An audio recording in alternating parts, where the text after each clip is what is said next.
Network News is brought to you in association with Gallericals Gold Park, manufacturers and wholesalers, Main Road, Payyannur. Payyannur rural bank വിശ്വാസ്യതയുടെ സേവനത്തിന്റെ 7 പതിറ്റാണ്ടുകൾ. മധുരിക്കും ഓർമ്മകളാൽ മനസ്സ് കുളിരട്ടെ. Krishna traders Latheefiya സ്കൂളിന് സമീപം bypass road Payyanur. Manohar Jewelries, Jewel House, Jewel Junction, Payyanur, since 1938. Pavan Gold and Diamond, Gold, Diamond, Silver and Birthstone. Malabar Gold and Diamonds, celebrate the beauty of life. Juju Gold and Diamonds, Central Bazaar, Payyanur.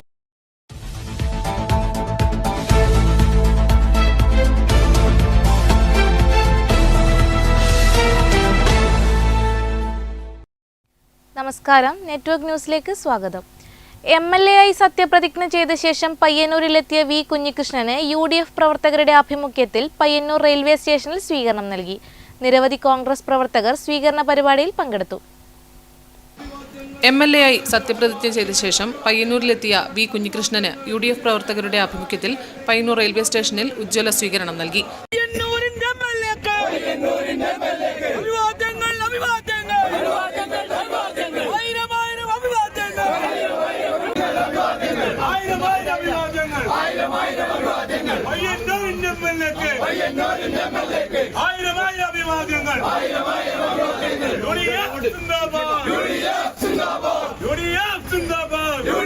Block Congress president K Jayaraj, Shukkur Haji, advocate DK Gopinath, Pilakkal Ashokan, Sajith Lal, മധുയരമം തുടങ്ങിയവർ സ്വീകരണ പരിപാടിക്ക് നേതൃത്വം നൽകി. നിരവധി കോൺഗ്രസ് പ്രവർത്തകർ സ്വീകരണ പരിപാടിയിൽ പങ്കെടുത്തു. സംസാരത്തിന്റെ ആവശ്യം ഇല്ല, കാരണം പ്രവർത്തനം തുടങ്ങുന്നതേ ഉള്ളൂ. ഞാനാണ് സത്യപ്രതിജ്ഞാ ചടങ്ങ് നടന്നത്. ഇന്നലെ സ്പീക്കർ തെരഞ്ഞെടുപ്പ് നടന്നു. ഇനി നിയമസഭയുടെ നടപടിക്രമങ്ങളുമായി മുന്നോട്ട് പോകും. 29-ാം തീയതി ഗവർണറുടെ നയപ്രഖ്യാപന പ്രസംഗം നിശ്ചയിച്ചിട്ടുണ്ട്. 1, 2, 3 തീയതികളിൽ നയപ്രഖ്യാപനത്തിൻ്റെ മേലെയുള്ള നന്ദിപ്രമേയ ചർച്ചയാണ്. തുടർന്നങ്ങോട്ട് പുതിയ ബജറ്റ് സമ്മേളനം ഉൾപ്പെടെയുള്ള നടപടികളുമായി മുന്നോട്ട് പോകും. Network news, Payyanur.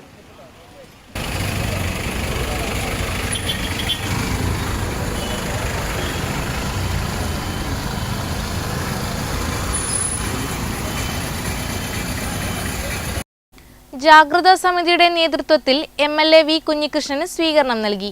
Payyanur railway സ്റ്റേഷനിൽ നിന്നും സ്വീകരണ ബൈക്ക് റാലി വെള്ളൂരിലെ വസതിയിൽ സമാപിച്ചു. വീട്ടിലെത്തിയ MLAയെ മധുരം നൽകിയാണ് സ്വീകരിച്ചത്. MLA ആയി സത്യപ്രതിജ്ഞ ചെയ്ത ശേഷം പയ്യന്നൂരിലെത്തിയ വി കുഞ്ഞികൃഷ്ണനെ സ്വീകരിച്ച് പയ്യന്നൂർ റെയിൽവേ സ്റ്റേഷനിൽ നിന്നും ജാഗ്രതാ സമിതിയുടെ നേതൃത്വത്തിൽ ആരംഭിച്ച ബൈക്ക് റാലി വെള്ളൂരിലെ അദ്ദേഹത്തിന്റെ വസതിയിൽ സമാപിച്ചു. ബൈക്ക് റാലിയിൽ നിരവധി പേർ പങ്കെടുത്തു. വീട്ടിലെത്തിയ MLAയെ മധുരം നൽകി സ്വീകരിച്ചു. സർഗന്താമു, പ്രസന്നൻ, സുരേശൻ മാസ്റ്റർ, T പുരുഷു തുടങ്ങിയ ജാഗ്രതാ സമിതി പ്രവർത്തകർ സ്വീകരണത്തിന് നേതൃത്വം നൽകി. ഒരുപക്ഷെ ലോകത്തിലാദ്യമായി കമ്മ്യൂണിസ്റ്റ് പാർട്ടി ജനാധിപത്യ പ്രക്രിയയിലൂടെ അധികാരത്തിലെത്തിയത് ഇന്ത്യയിലാണ്, കേരളത്തിലാണ്.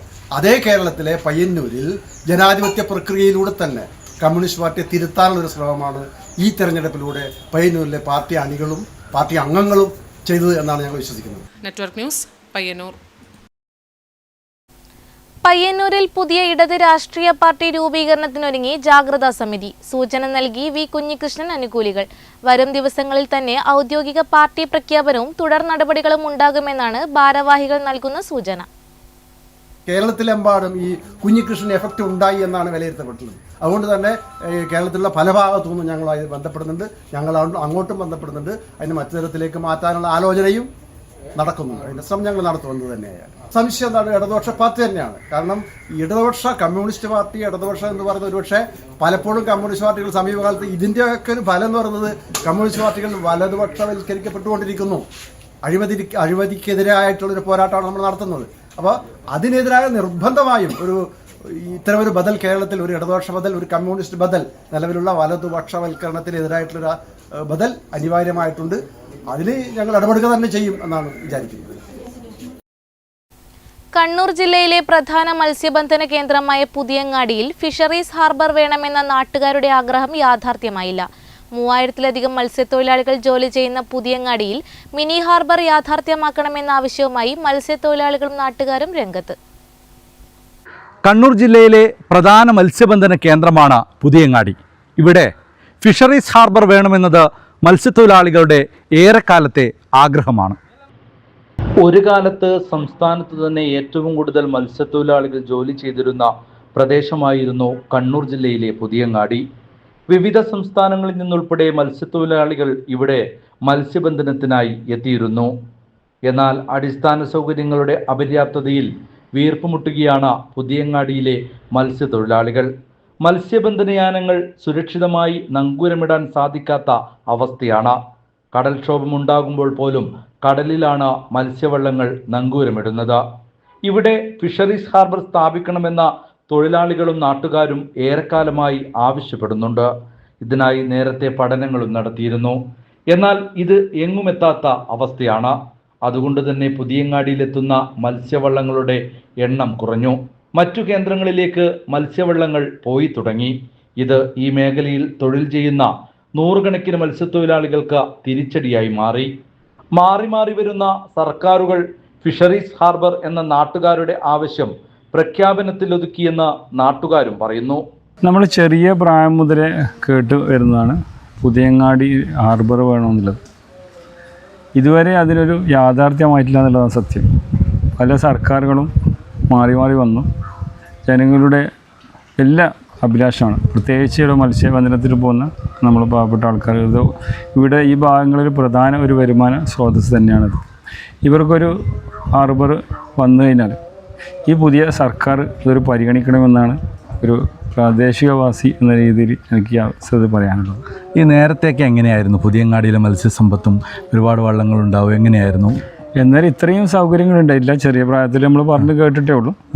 ഈ ഭാഗത്ത് ഇപ്പം കുറച്ച് കാലമായിട്ടാണ് ഈ ഭാഗത്തുള്ളത്. മറ്റ് ആ പുതിയങ്ങാടി അവിടെ തന്നെ, ഇത് ചൂട്ടാട് പ്രദേശം എന്ന് ഇവിടെ പറയപ്പെടാം.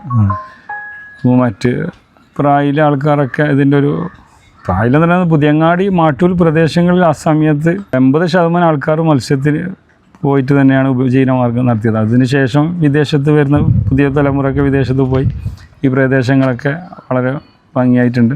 അപ്പോൾ സർക്കാർ ഇടപെട്ട് ഈ വിഷയത്തിൽ വളരെ ശ്രദ്ധ ചെലുത്തണമെന്നും ഒരു നല്ലൊരു ഹാർബറും പരിഗണിക്കണമെന്നാണ് പറയാനുള്ളത്. നേരത്തെ ഇതിനു വേണ്ടിയിട്ടുള്ള ശ്രമങ്ങൾ ഉണ്ടായിരുന്നല്ലോ, മണ്ണ് പരിശോധന മറ്റു കാര്യങ്ങളൊക്കെ ചെയ്തിട്ടുണ്ടായിരുന്നു. അതേപ്പറ്റി അറിയാം? ഒരുപാട് അങ്ങനെ ഒരുപാട് ഉദ്യോഗസ്ഥന്മാർക്ക് വന്നിട്ടുണ്ട്. അതിനെക്കുറിച്ചൊന്നും വ്യക്തമായിട്ട് അറിയില്ല. കുറച്ച് പ്രായയിലെ ആൾക്കാർക്കൊക്കെ അതിനെക്കുറിച്ചുള്ള ഡീറ്റെയിൽ കാര്യങ്ങളൊക്കെ അറിയുണ്ടാവും. എന്തായാലും ഈ ഹാർബർ വന്നു കഴിഞ്ഞാൽ നമുക്ക് ഒരുപാട് തൊഴിലവസരങ്ങൾ ഉണ്ടാകും. അതുപോലെ തന്നെ ഈ പ്രദേശത്തിൻ്റെ മുഖച്ഛായ തന്നെ മാറും അല്ലേ? എന്താണ്?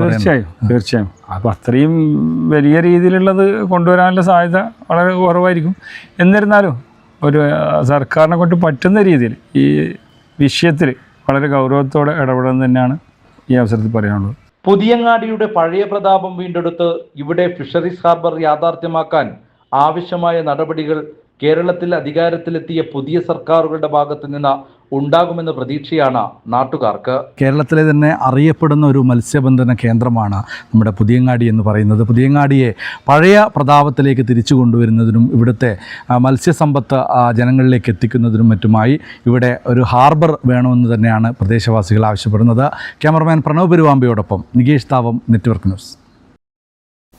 രാജ്യത്ത് ഇന്ധനവിലയിൽ വീണ്ടും വർധന. പെട്രോളിന് 87 പൈസയും ഡീസലിന് 91 പൈസയും വർദ്ധിച്ചു. ഇതോടെ രണ്ടാഴ്ചക്കിടെ മൂന്നാമത്തെ തവണയാണ് ഇന്ധനവില വർദ്ധിക്കുന്നത്. ഇന്ധനവില വീണ്ടും കൂട്ടി. പെട്രോളിന് ലിറ്ററിന് 87 പൈസയും ഡീസലിന് 91 പൈസയുമാണ് വർദ്ധിപ്പിച്ചത്. 10 ദിവസത്തിനിടെ ഇത് മൂന്നാം തവണയാണ് ഇന്ധനവില കൂട്ടുന്നത്. മെയ് 15 രാജ്യത്ത് പെട്രോളിനും ഡീസലിനും വില വർദ്ധിപ്പിച്ചിരുന്നു. ലിറ്ററിന് 3 രൂപ വീതമാണ് പെട്രോളിനും ഡീസലിനും വർദ്ധിപ്പിച്ചത്. ഇതിന് പിന്നാലെ കഴിഞ്ഞ ദിവസം പെട്രോളിന് 86 പൈസയും ഡീസലിന് 83 പൈസയും വർദ്ധിപ്പിച്ചിരുന്നു. 8 രൂപ വരെ ക്രമേണയുള്ള വർധനവ് തുടരുമെന്നാണ് സൂചനകൾ. കൃത്യമായ ഇടവേളകളിൽ നേരിയ തോതിൽ നിരക്ക് വർദ്ധിപ്പിക്കാനാണ് എണ്ണ കമ്പനികൾ ലക്ഷ്യമിടുന്നത്. പശ്ചിമേഷ്യൻ സംഘർഷത്തിന്റെ പശ്ചാത്തലത്തിൽ അസംസ്കൃത എണ്ണയുടെ വില കുതിക്കുന്നതാണ് ഇന്ത്യയെയും ബാധിക്കുന്നത്. ഇറാനിലെ സംഘർഷം ആഗോള എണ്ണ വിതരണ ശൃംഖലയെ ബാധിച്ചതാണ് നിലവിലെ വിലവർധനവിന് പ്രധാന കാരണം. അതേസമയം ഗാർഹിക ഉപയോഗത്തിനുള്ള LPG സിലിണ്ടർ വിലയും ഉടൻ വർദ്ധിക്കുമെന്ന് റിപ്പോർട്ടുണ്ട്. ഇന്ധനവില വർദ്ധിക്കുന്നത് ഗതാഗത ചിലവ് കൂട്ടുന്നതിനും അതുവഴി നിത്യോപയോഗ സാധനങ്ങളുടെ വിലക്കയറ്റത്തിനും കാരണമാകുമെന്ന് വിദഗ്ധർ മുന്നറിയിപ്പ് നൽകുന്നു. ടാക്സി, ബസ് സർവീസുകളുടെയും സാധാരണക്കാരായ വാഹന ഉടമകളെയും ഇത് നേരിട്ട് ബാധിക്കും. അന്താരാഷ്ട്ര വിപണിയിൽ ക്രൂഡ് ഓയിൽ വില ഇനിയും ഉയരുകയാണെങ്കിൽ വരും ദിവസങ്ങളിലും വില വർധനവ് തുടരാൻ സാധ്യതയുണ്ട്. Network news, Payyanur.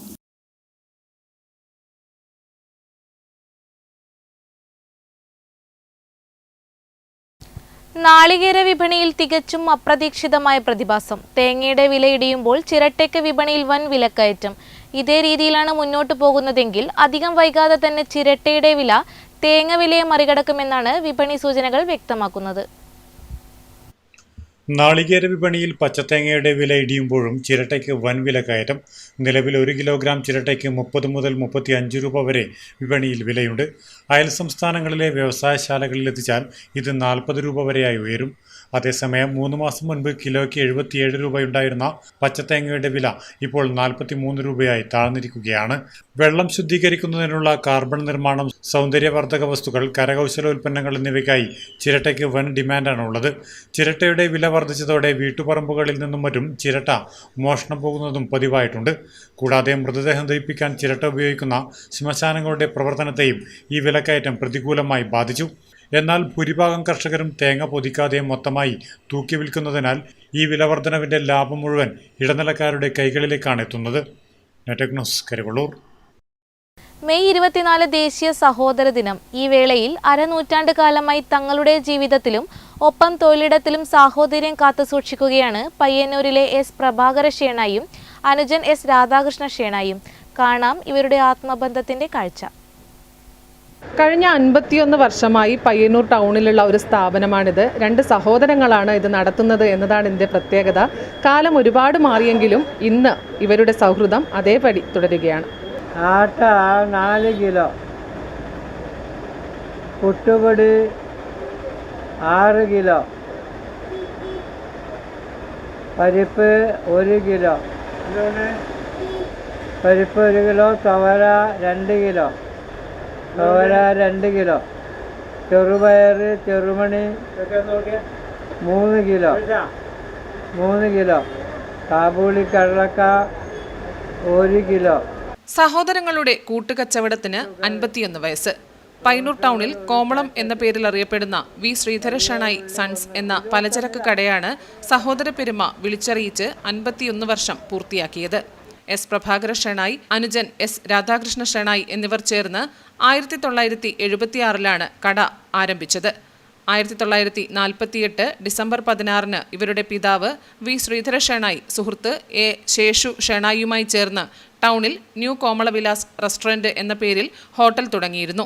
1948 ശ്രീധര ഷേണായി ആരംഭിച്ച ആ റെസ്റ്റോറൻറ്റ് പൂട്ടുകയും പിന്നീട് മക്കളായ പ്രഭാകര ഷേണായിയും അനുജൻ രാധാകൃഷ്ണ ഷേണായിയും ചേർന്ന് കോമളം എന്ന പേരിൽ തന്നെ പലചരക്ക് കട ആരംഭിക്കുകയും ചെയ്തു. ഇപ്പോഴും ഈ കട അറിയപ്പെടുന്നത് കോമളം എന്ന പേരിലാണ്. ധാന്യങ്ങളും ചെറുധാന്യങ്ങളും യഥേഷ്ടം ലഭിക്കുന്ന ഈ കട ഇന്നും പയ്യന്നൂരിൽ പ്രശസ്തിയോടെ നിലനിൽക്കുന്നു. സഹോദരങ്ങളുടെ പരസ്പര വിശ്വാസമാണ് 51 വർഷമായിട്ടും കട കൃത്യമായി മുന്നോട്ട് കൊണ്ടുപോകുന്നതെന്ന് ഈ സഹോദരങ്ങൾ പറയുന്നു. അപ്പോൾ സാധാരണ 51 വർഷമായി നമ്മൾ രണ്ടാളും കൂടി കച്ചവടം നന്നായി കച്ചവടം അത് ഇത്രയും നടന്നു പോകുന്നുണ്ട്. ഇനിയും വാനിരിക്കുന്നിടത്തോളം ഇരിക്കും എൻ്റെ കൂടെ. അത് നമ്മളായിട്ട് കച്ചവടം ചെയ്ത് പോകും. പിന്നത്തത് പിന്നെ അത് എങ്ങനെ മാറ്റേണ്ടത് നമുക്ക് പറയാനാവില്ല. അതുപോലെ പോകും. അത് നന്നായിട്ട് പോകണമെന്നാണ് നമ്മളെ പ്രാർത്ഥന. അത് നന്നായിട്ട് നമ്മൾ ഇതുവരെ ചോര നമ്മളെ കൊണ്ടുവന്നില്ലേ, അതേ ആളിനെ മുമ്പോട്ട് കൊണ്ടുപോകണമെന്നാണ് നമ്മൾ പ്രാർത്ഥന. ഇപ്പം എൻ്റേത് ഒരു 3rd ജനറേഷനാണ്. അത് അച്ചാച്ചൻ കട തുടങ്ങി, അച്ഛനും ഇളയച്ചനും ഇത് നടത്തിക്കൊണ്ടുപോയി. ഇതിപ്പം എൻ്റെ ജനറേഷനിലേക്ക് ഇപ്പം വന്നു. രാവിലെ ഞാൻ കട തുറക്കും, പിന്നെ അച്ഛൻ ഇളയച്ചനും പിന്നെ വരും. പിന്നെ നമ്മളൊരു 8:30-9 മണി വരെ കട ഓപ്പൺ ഉണ്ടാവും. അങ്ങനെയാണ് നമ്മളൊരു രീതി. നമ്മൾ അച്ഛൻ ചെയ്യുന്നത് അങ്ങേർക്ക് അതിൽ എതിർപ്പൊന്നും ഉണ്ടാവാറില്ല, അത് ഇളയച്ചൻ ചെയ്യുന്നതിൽ അച്ഛനും എതിർപ്പൊന്നും ഉണ്ടാവാറില്ല. അപ്പം അതങ്ങനെ ഒരു ദൈവാധീനം കൊണ്ട് അതങ്ങനെ നടന്നു പോകുന്നു. 85 വയസ്സുള്ള പ്രഭാകര ഷേണായിയും 77 വയസ്സുള്ള രാധാകൃഷ്ണ ഷേണായിയും രാവിലെ കടയിലെത്തും. ജ്യേഷ്ഠൻ ക്യാഷ് കൗണ്ടറിലിരിക്കും, അനുജൻ സെയിൽസ്മാനായി അകത്തും. 3 തലമുറ ഇവർക്ക് മുന്നിൽ ഉപഭോക്താക്കളായുണ്ട്. അതുകൊണ്ട് തന്നെ കടയിലെത്തുന്ന ഭൂരിഭാഗം പേരെയും ഈ സഹോദരങ്ങൾക്ക് നേരിട്ടറിയാം. കച്ചവടത്തെ തൊഴിൽ മാത്രമല്ല സൗഹൃദപൂർവ്വം കണ്ടതുകൊണ്ടാണ് ഈ 51 വർഷവും ഇവർക്ക് തുടരാൻ സാധിച്ചത്. ഇനിയും ഒരുപാട് വർഷങ്ങൾ ഇതുപോലെ തന്നെ തുടരാൻ സാധിക്കട്ടെ എന്ന് ആശംസിക്കുകയാണ്. ക്യാമറമാൻ സുമേഷിനൊപ്പം Sudha Surendran, network news. Pazhayangadi Vengara Muttam railway മേൽപ്പാലത്തിനായുള്ള കാത്തിരിപ്പ് നീളുന്നു. പ്രവൃത്തി തുടങ്ങി വർഷങ്ങൾ കഴിഞ്ഞിട്ടും പാലം പ്രവൃത്തി പാതി വഴിയിൽ നിലച്ച മട്ടാണ്. റെയിൽവേയുടെ അനുമതി ലഭിക്കാത്തതാണ് പ്രവൃത്തി വൈകാൻ കാരണമെന്ന് അധികൃതർ. ദുരിതം പേറി യാത്രക്കാർ. മാടായി രാമന്തളി പഞ്ചായത്തുകളിലെ ജനങ്ങളുടെ ഏറെക്കാലത്തെ ആഗ്രഹമാണ് മാടായി വെങ്ങര മേൽപ്പാലം യാഥാർത്ഥ്യമാക്കുക എന്നത്. എന്നാൽ പാലം പണി അനന്തമായി നീളുകയാണ്. പാലം പ്രവൃത്തി പാതി വഴിയിൽ മുടങ്ങിയിട്ട് നാളുകളേറെയായി. എന്നാണ് ഈ പാലത്തിൻ്റെ പ്രവൃത്തി പൂർത്തിയാവുക? ശക്തമായ പ്രതികരണമാണ് ജനങ്ങളുടെ ഭാഗത്ത് നിന്ന് ഉണ്ടാകുന്നത്. മാടായി പഞ്ചായത്ത് വൈസ് പ്രസിഡന്റ് കക്കപ്രവൻ മോഹനൻ നമ്മോടൊപ്പം ചേരുന്നു. നമ്മുടെ വെങ്ങരമുട്ടം മേൽപ്പാലത്തിൻ്റെ പ്രവൃത്തി അനന്തമായി നീണ്ടുപോവുകയാണ്. എന്താണ് ഇതുമായി ബന്ധപ്പെട്ട് പറയാനുള്ളത്? സത്യത്തിൽ ഏറ്റവും കൂടുതൽ യാത്രാ ദുരിതം അനുഭവിക്കുന്ന ഒരു മേഖലയാണ് ഈ പറയുന്ന വെങ്ങര മുട്ടം ഭാഗങ്ങൾ. കാരണം ഈ ലെവൽ ക്രോസ് കൊണ്ട് ആയിരക്കണക്കിന് ആളുകൾക്ക് നിത്യം ബുദ്ധിമുട്ടാണ്. കാരണം നൂറുകണക്കിന് വിദ്യാർത്ഥികൾ, തൊഴിലാളികൾ, നേവൽ അക്കാഡമിയിലേക്ക് പോകുന്ന ആളുകൾ, സർക്കാർ ഉദ്യോഗസ്ഥന്മാർ, അതുപോലെ തന്നെ യാത്രക്കാർ, അതുപോലെ തന്നെ 10-15ഓളം ബസ്സുകൾ, ഇതൊക്കെ നിരന്തരം പോകുന്ന ഒരു റൂട്ടിനകത്തുള്ള ഒരു മേൽപ്പാലം പണി സംസ്ഥാന ഗവൺമെൻറ്റിൻ്റെ ഇച്ഛാശക്തിയോടെ നടപ്പാക്കുമെന്ന് വീമ്പിളക്കിക്കൊണ്ട് തെരഞ്ഞെടുപ്പ് ഘട്ടം വരുമ്പോൾ ഇത്തരത്തിലുള്ള ഒരു മേൽപ്പാലം എന്ന് പറഞ്ഞ് നാട്ടുകാരെ പറ്റിച്ചുകൊണ്ട് ഇവിടെ ആകെ 2 ഭാഗത്ത് ഈ പറയുന്ന സ്ലാബ് വാർത്തിട്ടതല്ലാതെ ഇതിൻ്റെ പെർമിഷൻ വാങ്ങിയിട്ടുണ്ടോ, ഇതിൻ്റെ നടപടിക്രമം പൂർത്തിയാക്കിയിട്ടുണ്ടോ എന്ന് ഇതുവരെ MLA വെളിപ്പെടുത്തുന്നില്ല. ഇത് നിത്യം ദുരിതത്തിലേക്ക് പോയിക്കൊണ്ടിരിക്കുകയാണ്. മഴക്കാലം വരുമ്പോൾ കൂടുതൽ ദുരിതത്തിലേക്ക് ആണ് ഇത് കടന്നു പോകുന്നത്. നമുക്കെല്ലാവർക്കും അറിയാം. ഇപ്പോൾ 3ാമത്തെ ട്രാക്കും കൂടി വരുമ്പോൾ ഇതിൻ്റെ അലൈൻമെൻറ്റിന് വ്യത്യാസം വരുമെന്ന് റെയിൽവേ പറയുന്നു. പിന്നെ എങ്ങനെയാണ് ഈ പറയുന്ന ഈ പാലത്തിൻ്റെ പണി ആരംഭിക്കുക എന്ന് MLAയോട് ചോദിച്ചപ്പോൾ MLAക്ക് മറുപടിയില്ല. MPയോടാണെങ്കിൽ ഈ പറയുന്ന MLA ഈ പരിപാടി കൊണ്ടുവരുമ്പോൾ MPയോട് ഒരു വട്ടം കൂടി ആലോചിക്കുകയോ അല്ലെങ്കിൽ എന്തെങ്കിലും ഒരു നടപടിക്രമത്തിന് MPയോട് ഡിസ്കസ് ചെയ്യുകയോ ചോദിക്കട്ടെ. MP എന്ന നിലയിൽ, അതായത് പ്രത്യേകിച്ചിട്ട് ഇപ്പോൾ കേന്ദ്ര ഗവൺമെൻറ്റിൻ്റെയും കൂടി ഉത്തരവാദിത്തമാണ്, സംസ്ഥാന ഗവൺമെൻറ്റിൻ്റെ മാത്രം ഉത്തരവാദിത്തമല്ല ഈ റെയിൽവേ മേൽപ്പാലം എന്ന് പറയുന്നത്. അപ്പോൾ MP എന്ന നിലയിൽ പ്രത്യേകിച്ചിട്ട് അദ്ദേഹത്തിൻ്റെ ഒരു ഇടപെടൽ ഇതിൻ്റെ അകത്ത് ഉണ്ടായിട്ടുണ്ട്. അദ്ദേഹം ഇടപെടുന്ന ഘട്ടത്തിലാണ് ഈ പറയുന്ന MLA പറഞ്ഞത് ഞങ്ങളതിൻ്റെ പരിപൂർണമായ നടപടിക്രമം പൂർത്തിയാക്കുന്നു. ഇതേപോലെ തന്നെയാണ് ഈ പറയുന്ന പഴയങ്ങാടി BV റോഡിലെ ഓവർ ബ്രിഡ്ജിനകത്ത് നടക്കുന്ന സംഭവവികാസങ്ങൾ. ആ ഓവർ ബ്രിഡ്ജും ഇതേ പറയുന്ന MLA പറയുന്നത് ഘട്ടം ഘട്ടമായി പണി പൂർത്തിയാക്കും, സംസ്ഥാന സർക്കാർ ഇത്ര പണം നീക്കി വെച്ചു എന്ന് പറയുമ്പോൾ ഇതുവരെ ആ പണിയും തുടങ്ങിയിട്ടില്ല. അതുപോലെ തന്നെയാണ് ഇതിൻ്റെയും. ഇത് കരാറുകാരന് പൈസ ഉണ്ടാക്കാൻ വേണ്ടി ബോധപൂർവമായ ഒരു ശ്രമം നടത്തി എന്നല്ലാതെ ഇതിനപ്പുറത്ത് മറ്റൊന്നും ഇവിടെ സംഭവിക്കാൻ പോകുന്നില്ല. ഇതുവരെ ഇതിന് പെർമിഷൻ കിട്ടിയിട്ടില്ല. അതിൻ്റെ പേരിൽ ഞങ്ങളിപ്പോൾ MPയുമായി ബന്ധപ്പെട്ടിട്ട് അടിയന്തര പ്രാധാന്യത്തോടു കൂടി ഇതിൻ്റെ നടപടിക്രമം പൂർത്തീകരിക്കാനുള്ള ഒരു ആലോചനയുമായി മുന്നോട്ട് പോവുകയാണ്. മാടായി ഗ്രാമപഞ്ചായത്ത് എന്ന നിലയിൽ എന്തെങ്കിലും തരത്തിലുള്ള ഇടപെടൽ, പ്രത്യേകിച്ച് വൈസ് പ്രസിഡന്റ് കൂടിയാണ് താങ്കൾ, എന്തെങ്കിലും തരത്തിലുള്ള പഞ്ചായത്തിൻ്റെ ഭാഗത്ത് നിന്ന് എന്തെങ്കിലും ഇടപെടൽ നടത്തി? നമ്മളൊരു നിവേദക സംഘം പോകാനുള്ളൊരു തയ്യാറെടുപ്പിലാണ് ഇപ്പോഴുള്ളത്. കാരണം മാടായി പഞ്ചായത്തിൻ്റെ ഹൃദയഭാഗത്തു കൂടി കടന്നു പോകുന്ന ഒരു റോഡാണിത്. അതുകൊണ്ട് തന്നെ ഇതിൻ്റെ പ്രായോഗിക ബുദ്ധിമുട്ടുകൾ ഏറെ മനസ്സിലാക്കുന്ന ഒരു പഞ്ചായത്ത് എന്ന നിലയിൽ ഞങ്ങളുടെ ഭരണസമിതി അടിയന്തര പ്രാധാന്യത്തോടു കൂടി ഇതിനെ ഗൗരവത്തിലെടുത്തുകൊണ്ട് ഒരു നിവേദക സംഘത്തെ അടിയന്തര പ്രാധാന്യത്തോടു കൂടി അയക്കാൻ തീരുമാനിച്ചിട്ടുണ്ട്. പാലത്തിൻ്റെ ഇരുവശത്തെയും പ്രവൃത്തി പൂർത്തിയാക്കി. ഇനി ഈ കാണുന്ന പ്രദേശത്ത് റെയിൽവേ പാളത്തിന് മുകളിലായിട്ടുള്ള പ്രദേശത്തു കൂടി പാലത്തിൻ്റെ പ്രവൃത്തി എത്രയും പെട്ടെന്ന് പൂർത്തിയാക്കേണ്ടതുണ്ട്. ഇതിനായി സംസ്ഥാന കേന്ദ്ര ഗവൺമെൻറ്റുകളുടെ ഇടപെടൽ അത്യാവശ്യമാണ്. പാലം പ്രവൃത്തി എത്രയും പെട്ടെന്ന് പൂർത്തിയാക്കണമെന്നാണ് പൊതുജനങ്ങൾ ആവശ്യപ്പെടുന്നത്. ക്യാമറമാൻ പ്രണവ് പെരുവാമ്പിയോടൊപ്പം നികേഷ് താവും, നെറ്റ്വർക്ക് ന്യൂസ്. ചെറുവത്തൂർ കുളങ്ങാട്ട് മലയടിവാരത്തെ KP വിനീതയുടെയും കുടുംബത്തിൻ്റെയും ആശങ്ക പരിഹരിക്കാൻ ഇനിയും നടപടിയായില്ല. മുകൾ തട്ടിലുള്ള വിള്ളൽ മൂലം പാറക്കല്ലുകളും ചരൽമണ്ണും ഭീഷണിയുണ്ടാക്കുന്ന സാഹചര്യം ഒഴിവാക്കാൻ നടപടി ഉണ്ടാകുമെന്ന വാഗ്ദാനവും നടപ്പായില്ല. കഴിഞ്ഞ വർഷം ജൂൺ മാസം ആദ്യം ചെറുവത്തൂർ കുളങ്ങാട്ട് നെല്ലിക്കാൽ ബസ് സ്റ്റോപ്പിന് മുകളിലായി വാഹനങ്ങൾ കുന്നിലേക്ക് കയറുന്ന റോഡിന്റെ പകുതി പിളർന്നാണ് താഴ്വാരത്തെ കുടുംബങ്ങൾക്ക് ഭീഷണിയുണ്ടായത്. KP വിനീതയുടെ കുടുംബത്തിന് അന്ന് വലിയ നാശനഷ്ടമാണ് ഉണ്ടായത്. കവുങ്ങുകളും തെങ്ങും ഉൾപ്പെടെ കാർഷിക വിളകൾ നശിച്ചു. വീടിന്റെ അടുക്കള ഭാഗം മുഴുവനായി ചരൽമണ്ണും ചെളിയും ഒന്നാകെ ഒഴുകിയെത്തി. താമസിക്കാൻ കഴിയാത്ത അവസ്ഥയുണ്ടാക്കിയിരുന്നു. 1 വർഷം പൂർത്തിയാവാൻ ദിവസങ്ങൾ ബാക്കി നിൽക്കെ വീണ്ടും വീടിനടുത്തേക്ക് ചെളിയും മണ്ണും കുത്തിയൊലിച്ചെത്തുകയും നിൽക്കുകയായിരുന്നു. വിവരമറിയിച്ചതിനെ തുടർന്ന് ശനിയാഴ്ച revenue, mining, geology, soil conservation, disaster management പ്രതിനിധികളും ചെറുവത്തൂർ പഞ്ചായത്ത് അധികൃതരും സ്ഥലത്തെത്തി. വിള്ളലൊന്ന് ഫില്ല് ചെയ്യാന്നല്ല പറയുന്നത്. അത് എത്ര പോലെ ശാശ്വത പരിഹാരം കാണുന്നതെന്ന് അറിയില്ല. പിന്നെ ഈ മഴക്ക് നമ്മൾ ഇതിന് ഫുള്ളായിട്ടൊരു പരിഹാരം കാണുമെന്ന് നമുക്കറിയില്ല. പേടിയോടെയാണ് നമ്മളിവിടെ കഴിയുന്നത്. കഴിഞ്ഞ പ്രാവശ്യം തന്നെ നല്ല മണ്ണും ചളിയെല്ലാം വീട്ടിലേക്ക് വന്നിട്ട് വീട്ടിൻ്റെ ഉള്ളും കട്ടിലയും ജനലെല്ലാം തന്നെ ഈ ചെതലരിച്ചിട്ട് പോകുന്ന അവസ്ഥയുണ്ടായിരുന്നു. ഇപ്പോൾ 2 മഴക്ക് തന്നെ വീട്ടിൻ്റെ അടുക്കള ഭാഗം വരെ ചളി വരെ എത്തിയിട്ടുണ്ട്. പിന്നെ ഈ മഴക്ക് മുന്നേ ഇവരെന്ത് ചെയ്തു തരാമെന്നെല്ലാം പറയുന്നത്. എനിക്കൊരു വിശ്വാസം വരുന്നില്ല. ഇത്രയും ഈ മഴ ഇപ്പം ഇതാ എത്തി. ഇനിയിപ്പോൾ എന്താവും എന്താണെന്ന് എനിക്കറിയില്ല.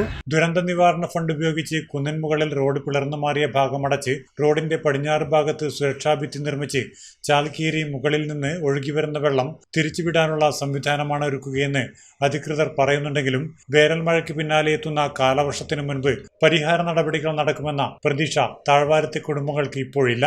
കഴിഞ്ഞ വർഷം കുന്നിൻ ചെരുവിൽ ഭീഷണിയിൽ കഴിഞ്ഞ ഏതാണ്ട് 20 കുടുംബങ്ങളിലെ 50-ൽ പരം പേരെ കാടങ്കോട് ഫിഷറീസ് സ്കൂളിലും തൊട്ടടുത്ത തറവാട് ക്ഷേത്ര കമ്മിറ്റി ഹാളിലുമായാണ് പാർപ്പിച്ചത്. ശനിയാഴ്ചയാണ് ബന്ധപ്പെട്ട അധികൃതർ സ്ഥലത്തെത്തിയത്. ഹോസ്ദുർഗ് തഹസിൽദാർ പ്രേമാനന്ദിന്റെ നേതൃത്വത്തിലാണ് വിവിധ വകുപ്പുകളിലെ ഉദ്യോഗസ്ഥരും ജീവനക്കാരും പഞ്ചായത്ത് അംഗങ്ങളും ഉൾപ്പെടുന്നവർ സ്ഥലം സന്ദർശിച്ചത്. Network news, Trikaripur. പഴയങ്ങാടി കോഴി ബസാറിൽ കാലപ്പഴക്കം ചെന്ന ബഹുനില കെട്ടിടത്തിൽ നിന്നും സിമന്റ് പാളികൾ അടർന്നു വീഴുന്നതായി പരാതി. ഇരുചക്ര വാഹന യാത്രക്കാരൻ രക്ഷപ്പെട്ടത് തലനാരിഴയ്ക്ക്. സ്കൂൾ വിദ്യാർത്ഥികൾ ഉൾപ്പെടെ നടന്നുപോകുന്ന റോഡരികിലെ ബഹുനില കെട്ടിടം അറ്റകുറ്റപ്രവൃത്തി നടത്തുകയോ പൊളിച്ചു മാറ്റുകയോ ചെയ്യണമെന്ന ആവശ്യവുമായി നാട്ടുകാർ രംഗത്ത്. നമ്മളിപ്പോൾ ഉള്ളത് പഴയങ്ങാടി കോഴി ബസാർ പുതിയങ്ങാടി സ്കൂളിലേക്ക് പോകുന്ന റോഡിലാണ്. ഈ റോഡിന് സമീപത്തായി നിലനിൽക്കുന്ന വലിയ ഒരു കെട്ടിടം, 3 നിലയിലുള്ള ഈ കെട്ടിടം ഏറെ അപകടാവസ്ഥയിലാണ്. നിരവധി ആളുകൾ, അതുപോലെ തന്നെ സ്കൂൾ കുട്ടികളൊക്കെ കടന്നു പോകുന്ന റോഡ് സമീപത്തുള്ള ഈ കെട്ടിടത്തിൽ നിന്നും കോൺക്രീറ്റ് പാളികൾ അടർന്നു വീണുകൊണ്ട് നിരവധി അപകടങ്ങളാണ് ഇതിനകം ഉണ്ടായിട്ടുള്ളത്. നാട്ടുകാർ ഏറെ പ്രതിഷേധത്തിലാണ്. അവരുടെ പ്രതികരണം നമുക്ക് തേടേണ്ടതുണ്ട്. കഴിഞ്ഞ ദിവസമാണ് വലിയൊരു കോൺക്രീറ്റ് പാളി അടർന്നു വീണത്. ഭാഗ്യം കൊണ്ടാണ് ഇദ്ദേഹം രക്ഷപ്പെട്ടത്. ആ പേരെന്താണ്? എൻ്റെ പേര് നാസർ. എന്താണ് ഇപ്പോൾ ഇവിടെ സംഭവിച്ചുകൊണ്ടിരിക്കുന്നത്? സംഭവിച്ചതെന്ന് പറഞ്ഞാൽ ഞാൻ മിനിയാന്ന് 2 വീലർ എടുത്ത് വരുമ്പോൾ ഇതിൻ്റെ മേലെ നിന്ന് ഒരു കോൺക്രീറ്റ് അടർന്നു വീണു. തലനാരിക്കാൻ ഞാൻ രക്ഷപ്പെട്ടു. അതായത് എൻ്റെ മൂക്കിൻ്റെ താഴെയൊക്കെ പോയ കുറേ സമയത്തേക്ക് എനിക്ക് ബോധം ഉണ്ടായിട്ടില്ല. കാരണം ഇത് വീണത് എന്താ അവസ്ഥ. ഇത് പലവട്ടം നമ്മൾ ഈ ഓണറോട് പറഞ്ഞിട്ടുണ്ടായിരുന്നു. ഇപ്പോൾ ഓണർ ഒഴിവാക്കിയിട്ട് ഇപ്പോൾ 1 വർഷം കഴിഞ്ഞു. ഇവരോട് പലവട്ടം നമ്മൾ 1 വർഷത്തിന് മുകളിൽ നമ്മൾ പറയുന്നുണ്ട് ഇതെല്ലാം അടർന്നു വീണിട്ടുണ്ട്, എന്തെങ്കിലും മൈൻ്റനൻസ് ഒന്നിക്ക് ചെയ്യുക, അല്ലെങ്കിൽ ഈ അടർന്നു വീണതെല്ലാം ഒന്ന് നിങ്ങളെ പൊളിച്ചിടാം, എന്തെങ്കിലും ഒന്ന് ചെയ്യാം. ഇതുവരെ ഇതിന് പഞ്ചായത്തോ ഇനി ആരെങ്കിലും മരിച്ചിട്ടാണെങ്കിൽ പഞ്ചായത്തോ അല്ലെങ്കിൽ ഇതിൻ്റെ ഉദ്യോഗസ്ഥന്മാർ കണ്ണു തുറക്കലെന്ന് അറിയില്ല. ഇത് ഇന്നലെ എനിക്ക് എൻ്റെ ഭാഗ്യം കൊണ്ട് ഞാൻ രക്ഷപ്പെട്ടത്. തലനാരിക്കാൻ എൻ്റെ രക്ഷപ്പെടുക വിട്ടത്. സ്കൂൾ തുറക്കാനൊക്കെ ഇപ്പോൾ 1-ാം തീയതി സ്കൂൾ തുറക്കുന്നതാണ്. അപ്പോൾ എത്ര കുട്ടികൾ പോകുന്നതെന്ന് അറിയാം. ഈ സൈഡിൽ തണൽ കിട്ടുന്നതുകൊണ്ട് കുട്ടികളിൽ ഈ സൈഡിലെ പോക്ക്. പിന്നെ നിരവധി വാഹനങ്ങൾ. ഒരു മെയിൻ റോഡായത്, അതായത് പുതിയങ്ങാടി ഹൈസ്കൂള്, അതുപോലെ മുട്ടം, ഇതെല്ലാം ടച്ച് ചെയ്യുന്ന ഒരു റോഡാണ്, മെയിൻ റോഡായത്. നിലവിൽ ഈ കെട്ടിടത്തിൽ ഏതെങ്കിലും സ്ഥാപനങ്ങൾ പ്രവർത്തിക്കുന്നുണ്ട്? മുമ്പ് സ്ഥാപനം പ്രവർത്തിച്ചിനി. അതെല്ലാം ഈ അപകടം കൊണ്ട് ഇവർ ഒഴിപ്പിച്ചതാണ്. ഇങ്ങനെ മേലെ നിന്ന് അടന്നു വീണ് പിന്നെ ഇതിൻ്റെ മുകളിൽ റൂമിൽ താമസിച്ചിനി കുറേ ആൾ. അവരെല്ലാം മുകളിൽ നിന്ന് താഴേക്ക് പൊട്ടി താഴേക്ക് വീണവരെല്ലാവരും ഒഴിവായതാണ്. ഇപ്പോൾ എന്താണ് പറയാനുള്ളത്? എത്രയും പെട്ടെന്ന് ഒന്നിക്കിത് മെയിൻ്റെയിൻ ചെയ്യുക, ഇല്ലെങ്കിൽ ഇത് പൊളിച്ചിട്ട് സൈഡ് പൊളിച്ചിട്ട് എങ്ങനെയെങ്കിലും ഇവിടുത്തെ ജനങ്ങളെ രക്ഷപ്പെടുത്താം. അത്രയില്ല. എന്തായാലും ഏറെ അപകടാവസ്ഥയിലാണ് ഈ കെട്ടിടം. എത്രയും പെട്ടെന്ന് പൊളിച്ചു മാറ്റാൻ ആവശ്യമായ നടപടി ബന്ധപ്പെട്ട അധികൃതരുടെ ഭാഗത്ത് നിന്ന് ഉണ്ടാവണമെന്നാണ് പറയാനുള്ളത്. ക്യാമറമാൻ പ്രണവ് പെരുവാമ്പിയോടൊപ്പം നികേഷ് താവം, നെറ്റ്വർക്ക് ന്യൂസ്. പെരളം നാവൂല് കുന്നിൻ മുകളിൽ റോഡരികിലെ ഒഴിഞ്ഞ പറമ്പിൽ വ്യാപകമായി മാലിന്യം തള്ളുന്നത് പതിവാകുന്നു. പ്ലാസ്റ്റിക് അവശിഷ്ടങ്ങളും വീട്ടുമാലിന്യങ്ങളും ഉൾപ്പെടെയുള്ളവയാണ് ഇവിടെ നിർബാധം തള്ളുന്നത്. പെരളം നാവൂല് കുന്നിൻ മുകളിൽ ഓരോ ദിവസം കഴിയുന്തോറും കുന്നുകൂടുന്ന മാലിന്യത്തിന്റെ അളവ് വർദ്ധിച്ചു വരികയാണ്. കനത്ത മഴ മുന്നിൽ നിൽക്കെ ഈ മാലിന്യ കൂമ്പാരം പ്രദേശവാസികൾക്ക് വലിയ ആശങ്കയാണ് സൃഷ്ടിക്കുന്നത്. മഴ ശക്തമാകുന്നതോടെ മാലിന്യങ്ങൾ ഒലിച്ച് താഴെയുള്ള തോട്ടിലേക്കും സമീപത്തെ പാടശേഖരങ്ങളിലേക്കും എത്തും.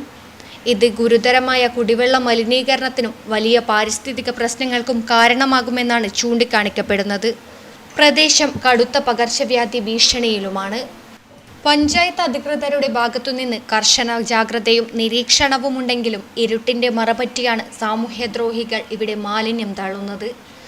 മാലിന്യ നിക്ഷേപം തടയാൻ അധികൃതർ അടിയന്തരമായി ഇടപെടണമെന്നും നിയമം ലംഘിക്കുന്നവർക്കെതിരെ കർശനമായ നിയമ നടപടികൾ സ്വീകരിക്കാൻ തദ്ദേശ സ്വയംഭരണ സ്ഥാപനങ്ങളും പോലീസും തയ്യാറാകണമെന്നും ജനങ്ങൾ ആവശ്യപ്പെടുന്നു. News bureau, Karivellur. മാടായി ഗ്രാമപഞ്ചായത്തിലെ പുതിയങ്ങാടി ചൂട്ടാട് റോഡ് തകർന്ന് ഗതാഗതം ദുഷ്കരം. ബസ് ഉൾപ്പെടെ കടന്നുപോകുന്ന റോഡിന്റെ അവസ്ഥ ഏറെ പരിതാപകരമാണ്. പുതിയങ്ങാടി തീരദേശ മേഖലയിലെ പ്രധാന റോഡ് കൂടിയായ ചൂട്ടാട് റോഡിന്റെ അറ്റകുറ്റപ്രവൃത്തി നടത്താത്തതിൽ പ്രതിഷേധവുമായി നാട്ടുകാർ രംഗത്ത്.